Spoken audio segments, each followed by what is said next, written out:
மதுரை என்றாலே வீரத்திற்கும் விவேகத்திற்கும் பெயர் பெற்ற பூமி. மதுரை என்றாலே நமக்கு பாண்டிய மன்னர்களும் தமிழ் சங்கங்களும் தான் நினைவிலே வரும். எப்பேற்பட்ட மதுரை மாநகரிலே இன்றைக்கு நம்மோடு மாண்புமிகு பிரதமர் அவர்கள் சித்திரை திருவிழா போன்ற இந்த மாபெரும் மக்கள் கூட்டத்திலே கலந்து கொண்டிருக்கின்றார்கள். மதுரை என்றாலே புரட்சி தலைவர் எம்ஜிஆர் அவர்கள் நடித்த மதுரை மீட்ட சுந்தரபாண்டியன் ஞாபகத்திற்கு வரும். மதுரை மீட்ட சுந்தரபாண்டியன் அவர்கள் அடிமைப்பட்டு கிடந்த மதுரை பாண்டிய நாட்டை மீட்டெடுத்து கிட்டத்தட்ட 1200 ஆண்டுகளுக்கு முன்பு ஆட்சியை நிறுவினார். புரட்சி தலைவர் அவர்கள் நடித்த படம் என்பதால் அது பட்டி தொட்டியெல்லாம் மதுரை மீட்ட சுந்தரபாண்டியனை எல்லோருக்கும் தெரியும். ஆனால் அதற்கு முன்னாலே கிட்டத்தட்ட 1500 ஆண்டுகளுக்கு முன்பு வாழ்ந்த ஒரு மாமன்னனை பலருக்கு தெரியாது. அன்றைக்கு தமிழ்நாட்டிலே ஆட்சி செய்த களப்பிரர்கள் ஆட்சியில கிட்டத்தட்ட 300 ஆண்டுகள் சேர சோழ பாண்டியர்கள் ஆட்சி வீழ்ந்து களப்பிரர்கள் எங்கிருந்தோ வந்தவர்கள் அவர்களை வரலாற்று நிபுணர்கள் பழங்குடியினர் என்கிறார்கள், கர்நாடகாவிலிருந்து வந்தவர்கள் என்கிறார்கள்.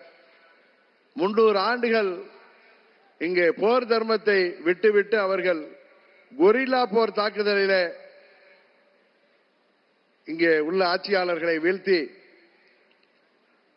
300 ஆண்டுகள் தமிழ்நாட்டை அடக்கி ஆண்டார்கள்.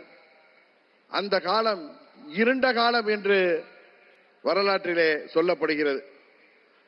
அந்த இருண்ட காலத்தை, அந்த களப்பிரர்களை முறியடித்து மதுரை தேசத்தை மீட்டெடுத்த ஒரு மாபெரும் வீரர் கடுங்கோன் பாண்டியன்.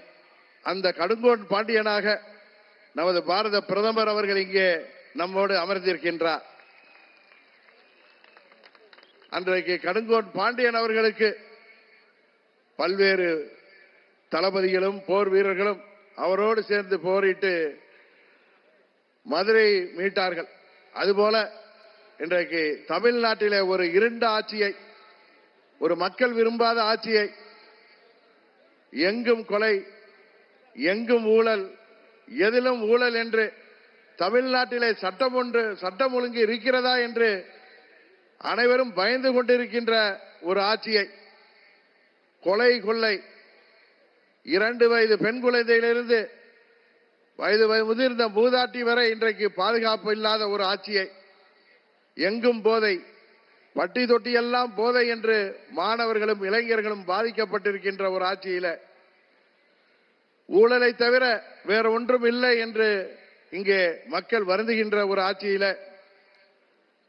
இன்னும் சொல்ல போனால் அனைத்து நிலை மனிதர்களும், அனைத்து நிலை மக்களும், விவசாயிகள் முதற்கொண்டு அனைத்து நிலை மக்களும் தெருவிற்கு வந்து போராடுகின்ற, தேர்தல் வாக்குறுதிகளை எல்லாம் நிறைவேற்றாத இந்த இருண்ட திமுக ஆட்சியை வீழ்த்துவதற்கு மாண்புமிகு பிரதமர் அவர்களுக்கு உறுதுணையாக நமது அனைத்து இந்திய அண்ணா திராவிட முன்னேற்ற கழகத்தின் பொதுச் செயலாளரும் எதிர்க்கட்சி தலைவருமாகிய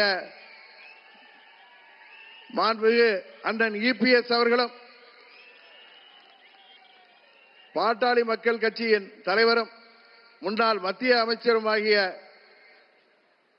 திரு அன்புமணி ராமதாஸ் அவர்களும், தமிழ் மாநில காங்கிரஸ் கட்சியின் தலைவர் அன்பு சகோதரர் ஜி.கே. வாசன் போன்றவர்களும் இங்கே அவருக்கு கரம் கோர்த்து இந்த மக்கள் விரோத திமுக ஆட்சியை வீழ்த்துவதற்காக 1500 ஆண்டுகளுக்கு முன்பு மீண்டும் இங்கே சரித்திரம் திரும்பி இருக்கிறது என்பதை இந்த நேரத்திலே நிறைவு கூற கடமைப்பட்டிருக்கின்றேன்.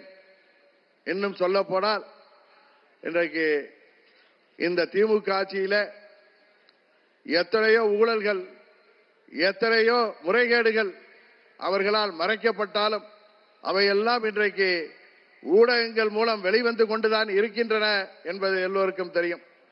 ஏழை எளிய மக்களை எப்படியாவது விலை கொடுத்து வாங்கிவிடலாம், எப்படியாவது மீண்டும் திமுக ஆட்சியை அமைத்து அந்த குடும்பத்தின் வாரிசாகிய உதயநிதி ஸ்டாலினுக்கு முடிசூட்டி விடலாம் என்று தமிழ்நாட்டு முதல்வர் அவர்கள் கங்கணம் கட்டிக் கொண்டிருக்கின்றார்.